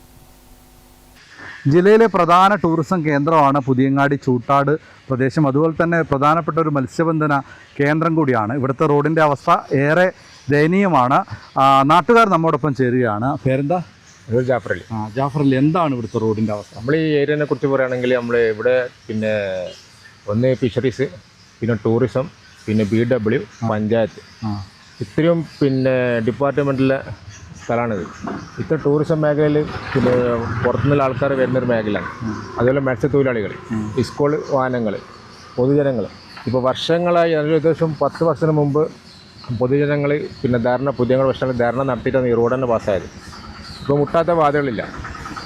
ഇപ്പോൾ ഇതൊക്കെയാണ് ഇപ്പോൾ നോക്ക് മഴക്കാലം വരാൻ പോകുന്നത്. ഇപ്പോൾ പഞ്ചായത്തിന് ചെറിയൊരു ഫണ്ട് പാസ്സായി എന്ന് പറയുന്നുണ്ട്. ഇതൊരു വർക്ക് മഴക്കാലത്ത് ഇതൊരു വർക്ക് തുടങ്ങിയിട്ടില്ല. അപ്പോൾ എന്തെങ്കിലും ഡിപ്പാർട്ട്മെൻറ്റ് എന്തെങ്കിലും ശാശ്വത പരിഹാരം നടത്തിയേ പറ്റും. അപ്പോൾ പേരെന്താ? നൗഷാദ്. നൗഷാദ്, എന്താ പറയാനുള്ളത് ഇതേപ്പറ്റി? ഞാനിപ്പോൾ റോഡിൻ്റെ അവസ്ഥ ബൈക്ക് വരെ പോകാൻ പറ്റുന്നില്ല, അങ്ങനത്തെ അവസ്ഥയാണ്. പിന്നെ മഴക്കാലം കഴിഞ്ഞാൽ ഫുള്ളും വെള്ളം ഉണ്ടാവും. സൈഡ് പിന്നെ നടയാത്രക്കാർക്കും എല്ലാവർക്കും ബുദ്ധിമുട്ടാണ്. കുട്ടികളൊക്കെ പോകുന്നത് കുട്ടികളുടെ മേഖല തന്നെയല്ലേ ഇത്. അതുപോലെ തന്നെ ടൂറിസം കേന്ദ്രങ്ങളിലൊക്കെ ഒരുപാട് ആളുകൾ വരുന്ന മേഖലയാണ് ചൂട്ടാട്. ഈ കടപ്പുറത്ത് സൈഡും മറ്റേ ഇവിടെ പാർക്ക് സൈഡും അങ്ങനത്തെ ഭരണം മാറി UDF വന്നു. അപ്പം അതിൻ്റെ ഒരു മാറ്റം വരും എന്നൊരു നല്ലൊരു പ്രതീക്ഷയാണുള്ളത്. നമ്മളെ ഫിഷറീസ്, അതുപോലെ പിന്നെ BW, ഇതിലൊക്കെ നമ്മളെ പഞ്ചായത്ത് തലത്തിൽ നമ്മളെ നാട്ടോട് നിവേദനം കൊടുക്കുന്ന ഒരു പരിപാടിയും കൂടെ ഉണ്ട്. എന്തായാലും ഇതൊരു UDF ഭരിക്കുന്ന ഒരു പഞ്ചായത്താണ്. അപ്പോൾ എന്നിട്ട് 10 വർഷമായിട്ട് ഈ റോഡിൻ്റെ അവസ്ഥ ഇങ്ങനെയാണെന്നാണ് പറയുന്നത്. അപ്പോൾ പഞ്ചായത്തിൻ്റെ ഭാഗത്തുനിന്ന് ഏതെങ്കിലും തരത്തിലുള്ള ഇടപെടൽ ഉണ്ടായിട്ടുണ്ടോ? മുമ്പേ ഇതിന് ഈ റോഡിനെ കുറിച്ച് പറയുകയാണെങ്കിൽ നാദനില്ല എന്നുള്ളതാണ്. കാരണം BW അവിടെ പോയി അവരുടെ ഡിപ്പാർട്ട്മെൻറ്റിലല്ല, ഫിഷറീസിൻ്റെ അല്ല, പഞ്ചായത്തിൻ്റെ അല്ല, ഒരു ഡിപ്പാർട്ട്മെൻറ്റ് ഈ റോഡില്ല എന്നാണ് പറയുന്നത്. അപ്പോൾ ആരെങ്കിലും ഒരു നാദനുണ്ടെങ്കിലല്ലോ അതിൻ്റെ ഒരു വർക്ക് എടുക്കാൻ പറ്റും. അങ്ങനത്തെ ഒരു പ്രശ്നം കൂടി ഉണ്ട്. ഇപ്പോൾ ലാസ്റ്റ് കാലത്തിൽ പഞ്ചായത്ത് ഏറ്റെടുത്തു എന്ന് പറയുന്നുണ്ട്. ഇപ്പം അത് പിന്നെ BW നമുക്ക് മാറ്റിയിട്ട്, കാരണം ഭീമമായ തുക വേണം ഈ റോഡ് ഇപ്പോൾ ശരിയാക്കണമെങ്കിൽ. അപ്പോൾ പഞ്ചായത്തിനെ കൊണ്ട് അങ്ങനെ അത് നടക്കാൻ ചെയ്യാൻ ബുദ്ധിമുട്ടുണ്ടാവും. അപ്പോൾ BW ഏറ്റെടുത്തിട്ട് അവർക്ക് എഴുതി കൊടുത്തിട്ട് അതങ്ങനെ അവരിൽ നിന്ന് പാസ്സാക്കാം. ജില്ലയിലെ പ്രധാന ടൂറിസം കേന്ദ്രങ്ങളിലൊന്നാണ് പുതിയങ്ങാടി. പുതിയങ്ങാടി ചൂട്ടാട് റോഡിൻ്റെ ഇന്നത്തെ അവസ്ഥയാണിത്. ഇതിന് പരിഹാരം കാണാൻ ബന്ധപ്പെട്ടവർ തയ്യാറാകണമെന്നാണ് പറയാനുള്ളത്. ക്യാമറമാൻ പ്രണവ് പെരുവാമ്പയോടൊപ്പം Nikesh Thavam, network news. May 24 ദേശീയ സഹോദര ദിനം. ഈ വേളയിൽ അരനൂറ്റാണ്ട് കാലമായി തങ്ങളുടെ ജീവിതത്തിലും ഒപ്പം തൊഴിലിടത്തിലും സാഹോദര്യം കാത്തുസൂക്ഷിക്കുകയാണ് പയ്യന്നൂരിലെ S. പ്രഭാകര ഷേണായും അനുജൻ S. രാധാകൃഷ്ണ ഷേണായും. കാണാം ഇവരുടെ ആത്മബന്ധത്തിന്റെ കാഴ്ച. കഴിഞ്ഞ 51 വർഷമായി പയ്യന്നൂർ ടൗണിലുള്ള ഒരു സ്ഥാപനമാണിത്. 2 സഹോദരങ്ങളാണ് ഇത് നടത്തുന്നത് എന്നതാണ് ഇതിൻ്റെ പ്രത്യേകത. കാലം ഒരുപാട് മാറിയെങ്കിലും ഇന്ന് ഇവരുടെ സൗഹൃദം അതേപടി തുടരുകയാണ്. ആട്ട 4 കിലോ, പുട്ടുപൊടി 6 കിലോ, പരിപ്പ് 1 കിലോ, പരിപ്പ് 1 കിലോ, തുവര 2 കിലോ, 2 കിലോ, ചെറുപയർ ചെറുമണി 3 കിലോ, കാബൂളി കടലക്ക 1 കിലോ. സഹോദരങ്ങളുടെ കൂട്ടുകച്ചവടത്തിന് 51 വയസ്സ്. പയ്യന്നൂർ ടൗണിൽ കോമളം എന്ന പേരിൽ അറിയപ്പെടുന്ന V. ശ്രീധര ഷേണായി സൺസ് എന്ന പലചരക്ക് കടയാണ് സഹോദര പെരുമ വിളിച്ചറിയിച്ച് 51 വർഷം പൂർത്തിയാക്കിയത്. S. പ്രഭാകര ഷേണായി, അനുജൻ S. രാധാകൃഷ്ണ ഷേണായി എന്നിവർ ചേർന്ന് 1976 കട ആരംഭിച്ചത്. 1948 ഡിസംബർ 16 ഇവരുടെ പിതാവ് V. ശ്രീധര ഷേണായി സുഹൃത്ത് A. ശേഷു ഷേണായിയുമായി ചേർന്ന് ടൗണിൽ ന്യൂ കോമളവിലാസ് റെസ്റ്റോറൻറ്റ് എന്ന പേരിൽ ഹോട്ടൽ തുടങ്ങിയിരുന്നു. 1948 ശ്രീധര ഷേണായി ആരംഭിച്ച ആ റെസ്റ്റോറൻറ്റ് പൂട്ടുകയും പിന്നീട് മക്കളായ പ്രഭാകര ഷേണായിയും അനുജൻ രാധാകൃഷ്ണ ഷേണായിയും ചേർന്ന് കോമളം എന്ന പേരിൽ തന്നെ പലചരക്ക് കട ആരംഭിക്കുകയും ചെയ്തു. ഇപ്പോഴും ഈ കട അറിയപ്പെടുന്നത് കോമളം എന്ന പേരിലാണ്. ധാന്യങ്ങളും ചെറുധാന്യങ്ങളും യഥേഷ്ടം ലഭിക്കുന്ന ഈ കട ഇന്നും പയ്യന്നൂരിൽ പ്രശസ്തിയോടെ നിലനിൽക്കുന്നു. സഹോദരങ്ങളുടെ പരസ്പര വിശ്വാസമാണ് 51 വർഷമായിട്ടും കട കൃത്യമായി മുന്നോട്ട് കൊണ്ടുപോകുന്നതെന്ന് ഈ സഹോദരങ്ങൾ പറയുന്നു. അവ സാധാരണ 51 വർഷമായി നമ്മൾ രണ്ടാളും കൂടിയിട്ട് കച്ചവടം നന്നായി കച്ചവടം അത് ഇത്രയും നടന്നു പോകുന്നുണ്ട്. ഇനിയും വാനിരിക്കുന്നിടത്തോളം ഇരിക്കും എൻ്റെ കൂടെ. അത് നമ്മളായിട്ട് കച്ചവടം ചെയ്ത് പോകും. പിന്നത്തത് പിന്നെ അത് എങ്ങനെ മാറ്റേണ്ടത് നമുക്ക് പറയാനാവില്ല. അതുപോലെ പോകും. അത് നന്നായിട്ട് പോകണമെന്നാണ് നമ്മളെ പ്രാർത്ഥന. അത് നന്നായിട്ട് നമ്മൾ ഇതുവരെ ഇതുവരെ നമ്മളെ കൊണ്ടുവന്നില്ല. അതേ ആളെന്നെ മുമ്പോട്ട് കൊണ്ടുപോകണമെന്നാണ് നമ്മൾ പ്രാർത്ഥന. ഇപ്പം എൻ്റേത് ഒരു 3rd ജനറേഷനാണ്. അത് അച്ചാച്ചൻ കട തുടങ്ങി അച്ഛനും ഇളയച്ചനും ഇത് നടത്തിക്കൊണ്ടുപോയി ഇതിപ്പം എൻ്റെ ജനറേഷനിലേക്ക് ഇപ്പം വന്നു. രാവിലെ ഞാൻ കട തുറക്കും, പിന്നെ അച്ഛൻ ഇളയച്ചനും പിന്നെ വരും. പിന്നെ നമ്മളൊരു 8:30-9 മണി വരെ കട ഓപ്പൺ ഉണ്ടാവും. അങ്ങനെയാണ് നമ്മളൊരു രീതി. നമ്മൾ അച്ഛൻ ചെയ്യുന്നത് അങ്ങേർക്ക് അതിൽ എതിർപ്പൊന്നും ഉണ്ടാവാറില്ല. അത് ഇളയച്ചൻ ചെയ്യുന്നതിൽ അച്ഛനും എതിർപ്പൊന്നും ഉണ്ടാവാറില്ല. അപ്പം അതങ്ങനെ ഒരു ദൈവാധീനം കൊണ്ട് അതങ്ങനെ നടന്നു പോകുന്നു. 85 വയസ്സുള്ള പ്രഭാകര ഷേണായിയും 77 വയസ്സുള്ള രാധാകൃഷ്ണ ഷേണായിയും രാവിലെ കടയിലെത്തും. ജ്യേഷ്ഠൻ ക്യാഷ് കൗണ്ടറിലിരിക്കും, അനുജൻ സെയിൽസ്മാനായി അകത്തും. 3 തലമുറ ഇവർക്ക് മുന്നിൽ ഉപഭോക്താക്കളായുണ്ട്. അതുകൊണ്ട് തന്നെ കടയിലെത്തുന്ന ഭൂരിഭാഗം പേരെയും ഈ സഹോദരങ്ങൾക്ക് നേരിട്ടറിയാം. കച്ചവടത്തെ തൊഴിൽ മാത്രമല്ല സൗഹൃദപൂർവ്വം കണ്ടതുകൊണ്ടാണ് ഈ 51 വർഷവും ഇവർക്ക് തുടരാൻ സാധിച്ചത്. ഇനിയും ഒരുപാട് വർഷങ്ങൾ ഇതുപോലെ തന്നെ തുടരാൻ സാധിക്കട്ടെ എന്ന് ആശംസിക്കുകയാണ്. ക്യാമറമാൻ സുമേഷിനൊപ്പം Sudha Surendran, network news. Pazhayangadi Vengara Muttam railway മേൽപ്പാലത്തിനായുള്ള കാത്തിരിപ്പ് നീളുന്നു. പ്രവൃത്തി തുടങ്ങി വർഷങ്ങൾ കഴിഞ്ഞിട്ടും പാലം പ്രവൃത്തി പാതി വഴിയിൽ നിലച്ച മട്ടാണ്. റെയിൽവേയുടെ അനുമതി ലഭിക്കാത്തതാണ് പ്രവൃത്തി വൈകാൻ കാരണമെന്ന് അധികൃതർ. ദുരിതം പേറി യാത്രക്കാർ. മാടായി രാമന്തളി പഞ്ചായത്തുകളിലെ ജനങ്ങളുടെ ഏറെക്കാലത്തെ ആഗ്രഹമാണ് മാടായി വെങ്ങര മേൽപ്പാലം യാഥാർത്ഥ്യമാക്കുക എന്നത്. എന്നാൽ പാലം പണി അനന്തമായി നീളുകയാണ്. പാലം പ്രവൃത്തി പാതി വഴിയിൽ മുടങ്ങിയിട്ട് നാളുകളേറെയായി. എന്നാണ് ഈ പാലത്തിൻ്റെ പ്രവൃത്തി പൂർത്തിയാവുക? ശക്തമായ പ്രതികരണമാണ് ജനങ്ങളുടെ ഭാഗത്ത് നിന്ന് ഉണ്ടാകുന്നത്. മാടായി പഞ്ചായത്ത് വൈസ് പ്രസിഡന്റ് കക്കപ്രവൻ മോഹനൻ നമ്മോടൊപ്പം ചേരുന്നു. നമ്മുടെ വെങ്ങരമുട്ടം മേൽപ്പാലത്തിൻ്റെ പ്രവൃത്തി അനന്തമായി നീണ്ടുപോവുകയാണ്. എന്താണ് ഇതുമായി ബന്ധപ്പെട്ട് പറയാനുള്ളത്? സത്യത്തിൽ ഏറ്റവും കൂടുതൽ യാത്രാ ദുരിതം അനുഭവിക്കുന്ന ഒരു മേഖലയാണ് ഈ പറയുന്ന വെങ്ങര മുട്ടം ഭാഗങ്ങൾ. കാരണം ഈ ലെവൽ ക്രോസ് കൊണ്ട് ആയിരക്കണക്കിന് ആളുകൾക്ക് നിത്യം ബുദ്ധിമുട്ടാണ്. കാരണം 100 കണക്കിന് വിദ്യാർത്ഥികൾ, തൊഴിലാളികൾ, നേവൽ അക്കാഡമിയിലേക്ക് പോകുന്ന ആളുകൾ, സർക്കാർ ഉദ്യോഗസ്ഥന്മാർ, അതുപോലെ തന്നെ യാത്രക്കാർ, അതുപോലെ തന്നെ 10-15ഓളം ബസ്സുകൾ, ഇതൊക്കെ നിരന്തരം പോകുന്ന ഒരു റൂട്ടിനകത്തുള്ള ഒരു മേൽപ്പാലം പണി സംസ്ഥാന ഗവൺമെൻറ്റിൻ്റെ ഇച്ഛാശക്തിയോടെ നടപ്പാക്കുമെന്ന് വീമ്പിളക്കിക്കൊണ്ട് തെരഞ്ഞെടുപ്പ് ഘട്ടം വരുമ്പോൾ ഇത്തരത്തിലുള്ളൊരു മേൽപ്പാലം എന്ന് പറഞ്ഞ് നാട്ടുകാരെ പറ്റിച്ചുകൊണ്ട് ഇവിടെ ആകെ 2 ഭാഗത്ത് ഈ പറയുന്ന സ്ലാബ് വാർത്തിട്ടതല്ലാതെ ഇതിൻ്റെ പെർമിഷൻ വാങ്ങിയിട്ടുണ്ടോ, ഇതിൻ്റെ നടപടിക്രമം പൂർത്തിയാക്കിയിട്ടുണ്ടോ എന്ന് ഇതുവരെ MLA വെളിപ്പെടുത്തുന്നില്ല. ഇത് നിത്യം ദുരിതത്തിലേക്ക് പോയിക്കൊണ്ടിരിക്കുകയാണ്. മഴക്കാലം വരുമ്പോൾ കൂടുതൽ ദുരിതത്തിലേക്ക് ആണ് ഇത് കടന്നു പോകുന്നത്. നമുക്കെല്ലാവർക്കും അറിയാം. ഇപ്പോൾ 3ാമത്തെ ട്രാക്കും കൂടി വരുമ്പോൾ ഇതിൻ്റെ അലൈൻമെൻറ്റിന് വ്യത്യാസം വരുമെന്ന് റെയിൽവേ പറയുന്നു. പിന്നെ എങ്ങനെയാണ് ഈ പറയുന്ന ഈ പാലത്തിൻ്റെ പണി ആരംഭിക്കുക എന്ന് MLAയോട് ചോദിച്ചപ്പോൾ MLAക്ക് മറുപടിയില്ല. MPയോടാണെങ്കിൽ ഈ പറയുന്ന MLA ഈ പരിപാടി കൊണ്ടുവരുമ്പോൾ MPയോട് ഒരു വട്ടം കൂടി ആലോചിക്കുകയോ അല്ലെങ്കിൽ എന്തെങ്കിലും ഒരു നടപടിക്രമത്തിന് MPയോട് ഡിസ്കസ് ചെയ്യുകയോ ചോദിക്കട്ടെ. MP എന്ന നിലയിൽ, അതായത് പ്രത്യേകിച്ചിട്ട് ഇപ്പോൾ കേന്ദ്ര ഗവൺമെൻറ്റിൻ്റെയും കൂടി ഉത്തരവാദിത്തമാണ്, സംസ്ഥാന ഗവൺമെൻറ്റിൻ്റെ മാത്രം ഉത്തരവാദിത്തമല്ല ഈ റെയിൽവേ മേൽപ്പാലം എന്ന് പറയുന്നത്. അപ്പോൾ MP എന്ന നിലയിൽ പ്രത്യേകിച്ചിട്ട് അദ്ദേഹത്തിൻ്റെ ഒരു ഇടപെടൽ ഇതിൻ്റെ അകത്ത് ഉണ്ടായിട്ടുണ്ട്. അദ്ദേഹം ഇടപെടുന്ന ഘട്ടത്തിലാണ് ഈ പറയുന്ന MLA പറഞ്ഞത് ഞങ്ങളതിൻ്റെ പരിപൂർണമായ നടപടിക്രമം പൂർത്തിയാക്കുന്നു. ഇതേപോലെ തന്നെയാണ് ഈ പറയുന്ന പഴയങ്ങാടി BV റോഡിലെ ഓവർ ബ്രിഡ്ജിനകത്ത് നടക്കുന്ന സംഭവവികാസങ്ങൾ. ആ ഓവർ ബ്രിഡ്ജും ഇതേ പറയുന്ന MLA പറയുന്നത് ഘട്ടം ഘട്ടമായി പണി പൂർത്തിയാക്കും, സംസ്ഥാന സർക്കാർ ഇത്ര പണം നീക്കി വെച്ചു എന്ന് പറയുമ്പോൾ ഇതുവരെ ആ പണിയും തുടങ്ങിയിട്ടില്ല. അതുപോലെ തന്നെയാണ് ഇതിൻ്റെയും. ഇത് കരാറുകാരന് പൈസ ഉണ്ടാക്കാൻ വേണ്ടി ബോധപൂർവമായ ഒരു ശ്രമം നടത്തിയെന്നല്ലാതെ ഇതിനപ്പുറത്ത് മറ്റൊന്നും ഇവിടെ സംഭവിക്കാൻ പോകുന്നില്ല. ഇതുവരെ ഇതിന് പെർമിഷൻ കിട്ടിയിട്ടില്ല. അതിൻ്റെ പേരിൽ ഞങ്ങളിപ്പോൾ MPയുമായി ബന്ധപ്പെട്ടിട്ട് അടിയന്തര പ്രാധാന്യത്തോടു കൂടി ഇതിൻ്റെ നടപടിക്രമം പൂർത്തീകരിക്കാനുള്ള ഒരു ആലോചനയുമായി മുന്നോട്ട് പോവുകയാണ്. മാടായി ഗ്രാമപഞ്ചായത്ത് എന്ന നിലയിൽ എന്തെങ്കിലും തരത്തിലുള്ള ഇടപെടൽ, പ്രത്യേകിച്ച് വൈസ് പ്രസിഡന്റ് കൂടിയാണ് താങ്കൾ, എന്തെങ്കിലും തരത്തിലുള്ള പഞ്ചായത്തിൻ്റെ ഭാഗത്ത് നിന്ന് എന്തെങ്കിലും ഇടപെടൽ നടത്തി? നമ്മളൊരു നിവേദക സംഘം പോകാനുള്ളൊരു തയ്യാറെടുപ്പിലാണ് ഇപ്പോഴുള്ളത്. കാരണം മാടായി പഞ്ചായത്തിൻ്റെ ഹൃദയഭാഗത്തു കൂടി കടന്നു പോകുന്ന ഒരു റോഡാണിത്. അതുകൊണ്ട് തന്നെ ഇതിൻ്റെ പ്രായോഗിക ബുദ്ധിമുട്ടുകൾ ഏറെ മനസ്സിലാക്കുന്ന ഒരു പഞ്ചായത്ത് എന്ന നിലയിൽ ഞങ്ങളുടെ ഭരണസമിതി അടിയന്തര പ്രാധാന്യത്തോടു കൂടി ഇതിനെ ഗൗരവത്തിലെടുത്തുകൊണ്ട് ഒരു നിവേദക സംഘത്തെ അടിയന്തര പ്രാധാന്യത്തോടു കൂടി അയക്കാൻ തീരുമാനിച്ചിട്ടുണ്ട്. പാലത്തിൻ്റെ ഇരുവശത്തെയും പ്രവൃത്തി പൂർത്തിയാക്കി. ഇനി ഈ കാണുന്ന പ്രദേശത്ത് റെയിൽവേ പാളത്തിന് മുകളിലായിട്ടുള്ള പ്രദേശത്തു കൂടി പാലത്തിൻ്റെ പ്രവൃത്തി എത്രയും പെട്ടെന്ന് പൂർത്തിയാക്കേണ്ടതുണ്ട്. ഇതിനായി സംസ്ഥാന കേന്ദ്ര ഗവൺമെൻറ്റുകളുടെ ഇടപെടൽ അത്യാവശ്യമാണ്. പാലം പ്രവൃത്തി എത്രയും പെട്ടെന്ന് പൂർത്തിയാക്കണമെന്നാണ് പൊതുജനങ്ങൾ ആവശ്യപ്പെടുന്നത്. ക്യാമറമാൻ പ്രണവ് പെരുവാമ്പിയോടൊപ്പം നികേഷ് താവും, നെറ്റ്വർക്ക് ന്യൂസ്. ക്ഷേത്രകലാ അക്കാദമിയിൽ നിന്നും ഈ വർഷം തായമ്പകയിൽ പരിശീലനം പൂർത്തിയാക്കിയ കുട്ടികളുടെ അരങ്ങേറ്റം മാടായിക്കാവ് സരസ്വതി മണ്ഡപത്തിൽ നടന്നു. പ്രമുഖ സംഗീതജ്ഞനും ക്ഷേത്രകലാ അക്കാദമി ചെയർമാനുമായ ഡോക്ടർ കാഞ്ഞങ്ങാട് രാമചന്ദ്രൻ ഉദ്ഘാടനം ചെയ്തു. ക്ഷേത്രകലാ അക്കാദമിയിൽ നിന്നും പരിശീലനം പൂർത്തിയാക്കിയ കുട്ടികളുടെ തായമ്പക അരങ്ങേറ്റം ഏറെ ശ്രദ്ധേയമായി. പൂർണ്ണമായും സൗജന്യമായാണ് ക്ഷേത്രകലാ അക്കാദമിയിൽ പരിശീലനം നൽകി വരുന്നത്. ക്ഷേത്രകലാ അക്കാദമി ഭരണസമിതി അംഗം ഗോവിന്ദൻ കണ്ണപുരം അധ്യക്ഷത വഹിച്ചു.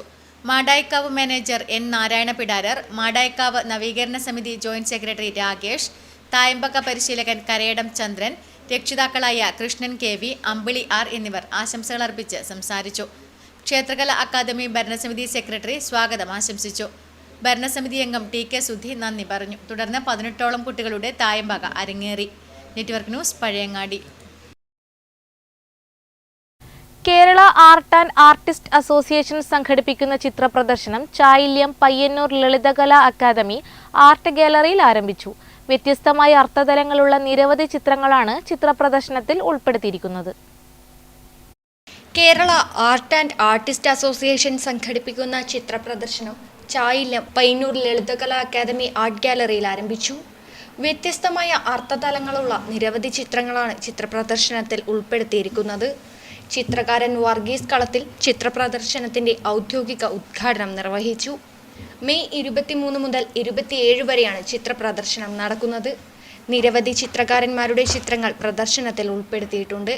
കേരളത്തിലെ ഏറ്റവും പ്രഗത്ഭരായ സമകാലീന ചിത്രകലാ രംഗത്ത് പ്രവർത്തിക്കുന്ന ചിത്രകാരന്മാർ, പ്രാക്ടീസിങ് ആർട്ടിസ്റ്റുകളുടെ അവർ മറ്റു സ്ഥലങ്ങളിൽ പ്രദർശിപ്പിച്ചിട്ടില്ലാത്ത പുതിയ ചിത്രങ്ങളുടെ പ്രദർശനമാണ് ഇത് നടക്കുന്നത്. ഈ ചിത്രത്തിലൂടെ സഞ്ചരിക്കുന്ന ഒരാൾക്ക് കേരള സമകാലീന ചിത്രകലാ ലോകം എങ്ങനെയാണ് ചിന്തിക്കുന്നത്, ഏത് രീതിയിലാണ് ചിത്രം വരയ്ക്കുന്നത് എന്ന് മനസ്സിലാക്കാനുള്ള ഒരു പഠന രീതിയും കൂടിയായിട്ട് മാറും എന്നാണ് ഞാൻ വിചാരിക്കുന്നത്. ചായില്യം എന്ന പേരിന്റെ അർത്ഥതല എന്താ? ചായില്യം എന്നത് പ്രത്യേകിച്ച് നമ്മൾ കണ്ണൂർക്കാരോട് അല്ലെങ്കിൽ കണ്ണൂർ കാസർഗോഡ് ജില്ലയിൽ വരുന്ന ആൾക്കാരോട് ചായില്യത്തെ കുറിച്ച് വിശദീകരിക്കേണ്ട കാര്യമില്ല. കാരണം തെയ്യത്തിൻ്റെ മുഖത്തെഴുത്തിൽ ഏറ്റവും പ്രധാനപ്പെട്ട മാധ്യമങ്ങളൊന്നാണ് ചായില്യം. എന്തുകൊണ്ടാണ് കണ്ണൂരിലേക്കുള്ള ചിത്രപ്രദർശനത്തിന് ചായില്യം എന്ന് പേരിട്ടത് എന്ന് ചോദിച്ചാൽ അതിൻ്റെ ഒറ്റ ഉത്തരവേ പറയാനുള്ളൂ. ഇത് കണ്ണൂരിൻ്റെ സംസ്കാരവുമായി ബന്ധപ്പെട്ട് ഇഴചേർന്ന് പോകേണ്ട ഒന്നാണ് ഈ പ്രദർശനം. കാരണം കണ്ണൂരിൻ്റെ ഏറ്റവും വലിയ പ്രത്യേകത എന്ന് പറഞ്ഞാൽ ഇന്ത്യൻ ചിത്രകലയിലെ ഏറ്റവും പ്രഗത്ഭരായ ആളുകളെ എണ്ണിയെടുത്താൽ, അത് നമുക്ക് മുമ്പേ ഉള്ള തലമുറയിലെ ആയാലും ഈ തലമുറയിലെ ആയാലും ഈ പറഞ്ഞ സമകാലീന ചിത്രകാരന്മാർ എണ്ണിയെടുത്താൽ ഇന്ത്യയിലെ ഏറ്റവും പ്രശസ്തരായ പ്രഗത്ഭരായ ചിത്രകാരന്മാരുള്ളൊരു ഇടം കണ്ണൂരാണ്. അപ്പോൾ കണ്ണൂരിൽ ചിത്രപ്രദർശനം നടത്തുമ്പോൾ സ്വാഭാവികമായും കണ്ണൂരിൻ്റെ സാംസ്കാരികമായ പൈതൃകങ്ങളെ ബഹുമാനിച്ചുകൊണ്ട് വേണം ഈ ചിത്രപ്രദർശനം സംഘടിപ്പിക്കാമെന്നുള്ളതാണ് ഇതിന് ചായില്യം എന്ന് പേരിട്ടത്. കണ്ണൂരിൽ നിന്നിപ്പോൾ എടുത്തു പറയാൻ പറ്റുന്ന S.T. വാസുദേവൻ സാറടക്കം, ഓം സൂര്യ അടക്കം പ്രശസ്ത ശില്പികൾ ഒത്തിരി പേര് കണ്ണൂരിൽ നിന്നാണ് ലോകമെമ്പാടും ചിത്രകലയുടെ പ്രശസ്തി കൊണ്ടുപോയിട്ടുള്ളത്. ബാലൻ നമ്പ്യാർ സാർ അടക്കമുള്ളവർ. അപ്പോൾ ഇന്ത്യയിലെ ഏറ്റവും മികച്ച ചിത്രകാരന്മാർ ആരൊക്കെയാണെന്ന് ചോദിച്ചാൽ ഒരുപക്ഷെ കണ്ണൂരിലുള്ളവർക്ക് അതിൻ്റെ ആയിട്ടുള്ള പ്രാധാന്യമുണ്ട്. അത്രയും പ്രാഗൽഭ്യമുള്ള ഒരു സ്ഥലത്ത് എക്സിബിഷൻ നടത്തുമ്പോൾ അത് നമ്മുടെ സംസ്കാരമായി ചേർന്ന് എല്ലാവരെയും ചിത്രപ്രദർശനം കാണാൻ സ്നേഹിക്കുന്നു. ഇവിടെ വരച്ചിരിക്കുന്ന ഓരോ ചിത്രങ്ങൾക്കും ഓരോ അർത്ഥതലങ്ങളാണുള്ളത്. ആഴത്തിലുള്ള അർത്ഥതലങ്ങൾ അത് ഇവിടെ എത്തി തന്നെ മനസ്സിലാക്കേണ്ടതുണ്ട്. എന്തായാലും ഈ ദിവസങ്ങളിൽ നടക്കുന്ന ചിത്രപ്രദർശനത്തിൽ ഏവരും എത്തിച്ചേരണമെന്നാണ് ഇവിടെ ഉള്ളവരും അറിയിച്ചിരിക്കുന്നത്. ക്യാമറമാൻ പവിത്രൻ കണ്ടോത്തിനൊപ്പം അഞ്ജലി ലക്ഷ്മണൻ, നെറ്റ്വർക്ക് ന്യൂസ്. ലോക ജൈവ വൈവിധ്യ ദിനത്തിന്റെ ഭാഗമായി പ്രാദേശിക പ്രവർത്തനങ്ങളിലൂടെ ആഗോള സ്വാധീനം എന്ന ആശയത്തിലൂന്നി കാങ്കോൽ ആലപ്പടമ്പ ഗ്രാമപഞ്ചായത്ത് താങ്ങും തണലും പദ്ധതിക്ക് തുടക്കം കുറിച്ചു. ഗ്രാമപഞ്ചായത്ത് പ്രസിഡന്റ് പി അനസൂയ ഉദ്ഘാടനം ചെയ്തു. മെയ് 22-ന് ലോക ജൈവ വൈവിധ്യ ദിനം ആചരിച്ചതിന്റെ ഭാഗമായി കാങ്കോൽ ആലപ്പടമ്പ് ഗ്രാമപഞ്ചായത്ത് താങ്ങും തണലും പദ്ധതിക്ക് തുടക്കം കുറിച്ചു. ഇതിന്റെ ഭാഗമായി അപൂർവ വൃക്ഷ ഔഷധ സസ്യങ്ങൾ നട്ടുപിടിപ്പിക്കലും പരിപാലനവും, വീട്ടുവളപ്പിലൊരു നാട്ടുമാവ്, പാറ നടത്തം എന്നീ പ്രവർത്തനങ്ങൾക്ക് തുടക്കം കുറിക്കുകയും ചെയ്തു. വയോജന പാർക്കിൽ അപൂർവ മരങ്ങളായ നാഗലിംഗ പുഷ്പം, കടമ്പ്, അശോകം, വെള്ളച്ചെക്ക്, കച്ചോലം തുടങ്ങിയവ നട്ടുപിടിപ്പിച്ചു. അവരവരുടെ വീട്ടുമുറ്റത്ത് വച്ചുപിടിപ്പിക്കുന്നതിന് പദ്ധതി വിഭാവനം ചെയ്യുന്നു. പാറ നടത്തത്തിന്റെ ഭാഗമായി പാറപ്രദേശങ്ങളിലെ അപൂർവ സസ്യവൈവിധ്യം കണ്ടെത്തി സംരക്ഷിക്കുന്നതിനാവശ്യമായ പ്രവർത്തനങ്ങൾക്ക് തുടക്കം കുറിച്ചു. പദ്ധതിയുടെ ഉദ്ഘാടനം ഗ്രാമപഞ്ചായത്ത് പ്രസിഡന്റ് പി അനസൂയ നിർവഹിച്ചു. Grama panchayat vice president N K Gangadharan master അധ്യക്ഷത വഹിച്ചു. ഭരണസമിതി അംഗങ്ങളായ K M Sreenathan, P V Chandran, K Dhananjayan, Anitha, Sreelatha P, Mini E K, Lincy, Jayasree, Soumya, Shobha P V എന്നിവർ പ്രവർത്തനങ്ങൾക്ക് നേതൃത്വം നൽകി. Network news, Karivellur. കേരള ശാസ്ത്ര സാഹിത്യ പരിഷത്ത് പയ്യന്നൂർ മേഖലാ ബാലോത്സവം ഏച്ചിലാംവയൽ വായനശാലയിൽ നടന്നു. പയ്യന്നൂർ നഗരസഭാ കൗൺസിലർ കെ ശ്രീജ പരിപാടി ഉദ്ഘാടനം ചെയ്തു. പരിഷത്തിന്റെ വേനലവധിക്കാലത്ത് കുട്ടികൾക്ക് വേണ്ടി ക്രിയാത്മകമായിട്ടുള്ള പ്രവർത്തനങ്ങൾ ഉൾക്കൊള്ളിച്ചുകൊണ്ടുള്ള ഒരു ബാലോത്സവമാണ് എല്ലാ വർഷവും സംഘടിപ്പിച്ചു വരുന്നതാണ്.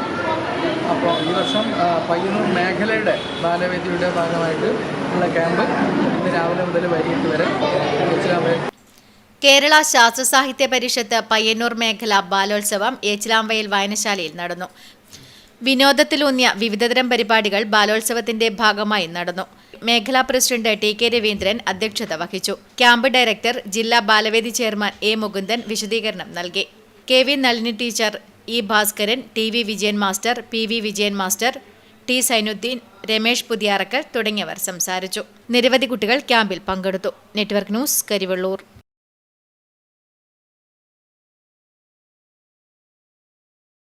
ശ്രീ പുഷ്പക ബ്രാഹ്മണ സേവാ സംഘം കേന്ദ്ര യുവവേദിയുടെ ആഭിമുഖ്യത്തിൽ സംഘടിപ്പിക്കുന്ന രണ്ടാമത് സംസ്ഥാനതല യുവജനോത്സവം സർഗോദയം 2.0 പയ്യന്നൂരിൽ ആരംഭിച്ചു.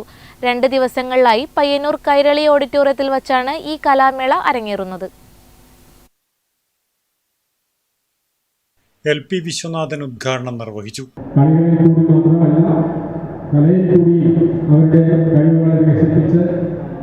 അവരെ സംഘടനാ പ്രവർത്തനങ്ങളിൽ പങ്കെടുപ്പിച്ച് നമ്മുടെ സമുദായത്തിനും സംഘടനയ്ക്കും ഒരു മുതൽക്കൂട്ടാക്കുവാൻ സർഗോദയം പോലുള്ള പരിപാടികൾ സഹായകരമാകും എന്നുള്ളത് നിസ്സംശയം നമുക്ക് അറിവുള്ളതാണ്. അങ്ങനെ സംഘടിപ്പിക്കുന്ന ഇന്നത്തെ വിദ്യാഭ്യാസം നടക്കുന്ന ഈ സർഗോദയം വാസ്തവത്തിൽ ഇതിനെ വളരെ മുമ്പേ നടക്കേണ്ടതായിരുന്നു. പല കാരണങ്ങൾ കൊണ്ടാണ് നീണ്ടുപോയത്. കഴിഞ്ഞ വർഷം നമ്മുടെ ദേശീയ സമ്മേളനം നടന്നു. അതിനിപ്പുറം വനിതാവേദിയുടെ വാർഷിക സമ്മേളനം. അപ്പോൾ പിന്നെ കുട്ടികളുടെയൊക്കെ കോളേജ്, സ്കൂൾ അവധിക്കാലത്ത് നടത്താൻ പറ്റൂ എന്നൊക്കെ വന്നതുകൊണ്ടാണ് ഈ മെയ് മാസത്തിലേക്ക് ഇത് മാറിയത്. ചടങ്ങിൽ ആനന്ദ് കേശവൻ അധ്യക്ഷത വഹിച്ചു. PN കൃഷ്ണപ്രസാദ് ആമുഖ ഭാഷണം നടത്തി. TR Harinarayanan, KL Krishnan Nambeesan, PR Hari, KM Sanoj, M Raghunathan Nambeesan തുടങ്ങിയവർ ആശംസകൾ അർപ്പിച്ച് സംസാരിച്ചു. വൈകിട്ട് നടന്ന കാവ്യം പവിത്രം കൈതപ്പുറം പരിപാടിയിൽ പത്മശ്രീ കൈതപ്പുറം ദാമോദരൻ നമ്പൂതിരി മുഖ്യഭാഷണം നടത്തി. PR രാമചന്ദ്രൻ, ആനന്ദ് കേശവൻ, PR പ്രദീക്, ശരത് ശങ്കർ എന്നിവർ സന്നിഹിതരായി. തുടർന്ന് വിവിധ കലാപരിപാടികളും നടന്നു. Network news, Payyanur.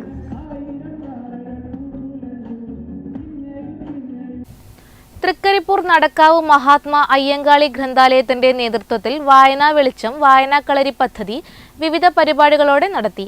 വായനാക്കളരിയുടെ ഭാഗമായി അഗ്നിരക്ഷാ നിലയത്തിലെത്തിയ കുരുന്നുകൾ സുരക്ഷാ സംവിധാനങ്ങൾ നേരിട്ട് മനസ്സിലാക്കി. ബാലവിഭാഗം വിദ്യാർത്ഥികൾക്കായി ചിത്രരചനാ മത്സരവും വിവിധ കളികളും നടന്നു. Kannur Ryan International Green School അധ്യാപിക കെ ഷഹന ഉദ്ഘാടനം ചെയ്തു. ഗ്രന്ഥശാല പ്രസിഡന്റ് M സുനിൽകുമാർ അധ്യക്ഷത വഹിച്ചു. Secretary K Anupal, P Jayasree, K Amritha എന്നിവർ സംസാരിച്ചു. വിവിധ വിഷയങ്ങളിൽ ക്ലാസുകളും നടന്നു. വായനാക്കളരിയുടെ സമാപന ഭാഗമായി തൃക്കരിപ്പൂർ അഗ്നിരക്ഷാ നിലയം സന്ദർശിച്ചു. ഗ്രന്ഥകാരൻ കൂടിയായ ഫയർ സ്റ്റേഷൻ ഓഫീസർ KV പ്രഭാകരനുമായി കുട്ടികൾ സംവാദം നടത്തി. തുടർന്ന് വിവിധ സുരക്ഷാ സംവിധാനങ്ങൾ അധികൃതർ പരിചയപ്പെടുത്തി. വൈകുന്നേരം ഗ്രന്ഥാലയം ഹാളിൽ വിവിധ മത്സരങ്ങളും നടന്നു. സോഷ്യൽ മീഡിയയെ എങ്ങനെ നമുക്ക് വരുതിയിലാക്കാം നിർമ്മാണം എന്ന വിഷയത്തിൽ mind curator Abhilash Karivellur class എടുത്തു. കുട്ടികളുടെ ആവിഷ്കാരത്തിലൊരുക്കിയ 2 നാടകങ്ങളും അവതരിപ്പിച്ചു. തുടർന്ന് ജ്വാല നടക്കാവ് നേതൃത്വത്തിൽ നൃത്താവിഷ്കാരവും നടന്നു. ചിത്രരചനാ മത്സരത്തിന്റെ വിജയികൾക്ക് സമ്മാന വിതരണവും നടന്നു. രാത്രി ക്യാമ്പ് ഫയറോടെയാണ് വായനാ വെളിച്ചം വായനാ കളരി പരിപാടിക്ക് സമാപനമായത്. Network news Trikaripur.